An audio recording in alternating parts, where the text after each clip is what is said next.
যে এখানে আছে যে রহিম এবং করিমের বয়সের অনুপাত হচ্ছে 5:3। এখানে রহিমের বয়স 25 বছর হলে করিমের বয়স কত? আমরা আগের ভিডিওতে দেখছিলাম যে পিতা পুত্রের অঙ্কটার মধ্যে ছিল এরকম, যে এই টাইপটার মধ্যে ছিল যে পিতা এবং পুত্রের বয়সের অনুপাত ছিল, হ্যাঁ, আর এখানে বয়সের সমষ্টি দেওয়া ছিল। এখন এখানে কি দেওয়া আছে? সমষ্টি না দিয়ে আমরা একটু চেঞ্জ করে দিছে, এখানে কার বয়স দেওয়া?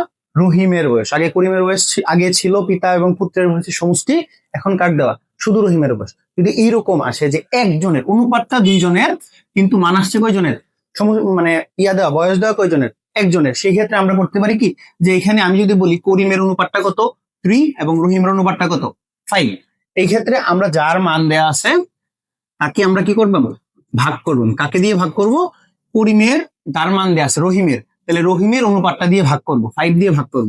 5 দিয়ে যদি ভাগ করি তাহলে এখানে আসতেছে ভাগফল আসতেছে 5, ভাগফল আসতেছে কত? 5। সেই ক্ষেত্রে আমার কার বয়স চাইছে? যে করিমের বয়স কত। এখানে করিমের অনুপাতটা বলো তো কত? করিমের অনুপাত যদি আমি বলতে যাই, করিমের অনুপাত হচ্ছে 3। তো সেই ক্ষেত্রে আমি 3 দিয়ে আমার ভাগফল কি করব? গুণ করব।